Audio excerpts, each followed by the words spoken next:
આ બધું જાઓ. હા સારું. આ બધું થઈ જાઓ. પાર્કિશન. હા પણ પહેલાં લેવા. હા બરાબર. કાંઈ હું નથી અત્યારે ખાલી એમ જ કરવાનું છે. ખાલી આજ તમે હજુ નથી ક્યાં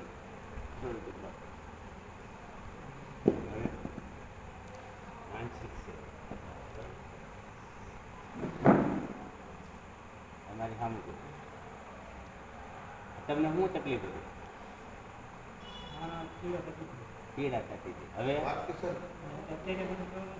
હા હા હા તમને ત્યાં શું કીધું? ડૉક્ટરે શું કીધું હતું બેન? ડોક્ટરની વાર લાગશે. અને હું રોગ કયો કીધો? નાના મગજનો એટેક. એની દવા જ નથી. આ તમને રોગ છો એની દવા જ નથી. બરાબર. આમ ડૉક્ટરે કીધું. મારી પાસે આવ્યા કેટલી વાર લાગી? 5 મિનિટ. 5 મિનિટમાં કેટલો ફરક પડ્યો? 5%. હા 25%. 25% ફરક પડી ગયો. બરાબર છે. હવે આ રોજ કર્યા કરજો. આ ભાઈને શું છે?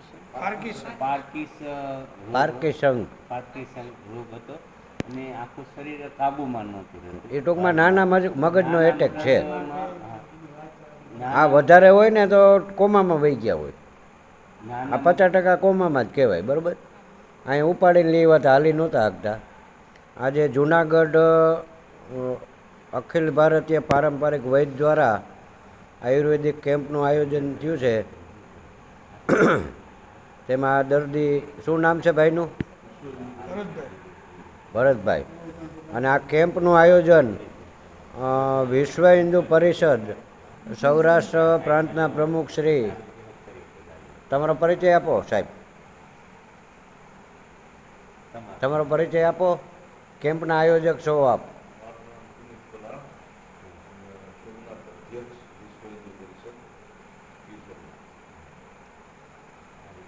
પુનિતભાઈનું આયોજન છે વિશ્વ હિન્દુ પરિષદનું જુનાગઢ ખાતે. તેમાં આ ભાઈ આવ્યા હતા, હાલી પણ શકતા નહોતા. હાલીને આ બતાવો. 5 મિનિટ બાબુભાઈએ થેરાપી આપી. જો દોડે છે. તો આ ભાઈ આવ્યા ત્યારે હસોડા હાલી નો હતા અને તેડીને બેહાર્યા હતા.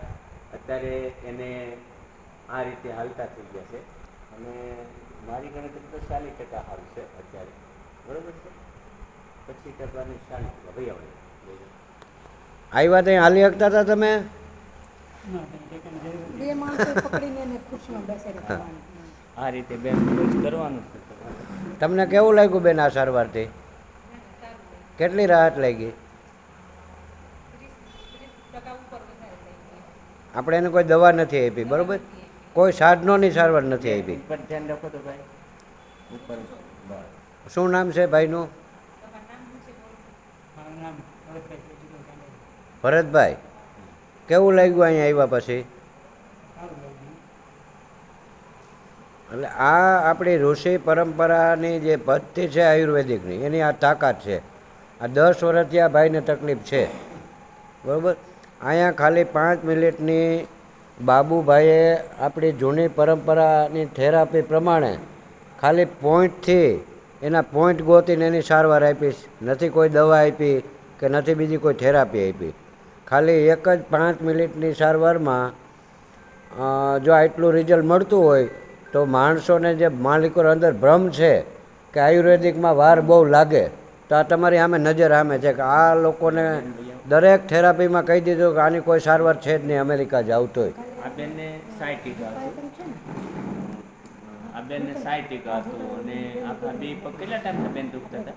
પરિક્રમા મારે છે ને હે? ત્યાં કાલે સવારે 10 વાગે આ બેનને 15 વર્ષથી પગ દુખતા હતા અને મારી સારવાર અહીંયા લગભગ 10 મિનિટ લીધી. તો હવે બેનને પૂછી દો તકલીફ કેટલી છે. કેટલું સારું બેન તમે? 60% સારું થયું. કેટલી વાર સારવાર આપી? આવ્યા તમે પહેલાં ના પાડતા હતા, રોવા માંડ્યા હતા. આ આપણી તાકાત છે. હાંધાના દુખાવા એટલે શું? આપણે કામ કરવાનું ઓછું થઈ ગયું, આપણું વર્કિંગ ઓછું થઈ ગયું, એટલે હાંધા જામ થઈ જાય, એમાં કાંઈ ન હોય. બરાબર. અંદરનો જે વાયુ હોય એને કાઢી નાખો બહાર એટલે કમ્પ્લીટ. એટલે આ સારવાર તમે ઘરે સારવાર લ્યો અને તમારા આજુબાજુ સગા સંબંધીને તમે વૈધ જ થઈ ગયા છો આજથી. એટલે પરિવારમાં કોઈને પણ આ તકલીફ હોય તો આ પોઈન્ટ તમે શીખી ગયા, એ પોઈન્ટ આપી દો એટલે માણસ કમ્પ્લીટ. બરાબર. એટલે આપણી આ જૂની પરંપરા ઉપર પાછા આવીએ, રોગમુક્ત બનીએ અને આપણે ને આપણો પરિવાર તંદુરસ્ત અને નિરોગી રહે એવી આશા રાખીએ. જય ધન્વંતરી બાપભાઈ. જય ધન્વંતરી. 10 વાગ્યા છે ને હજી આપણી ઓપીડી ચાલુ છે. સાડા 10.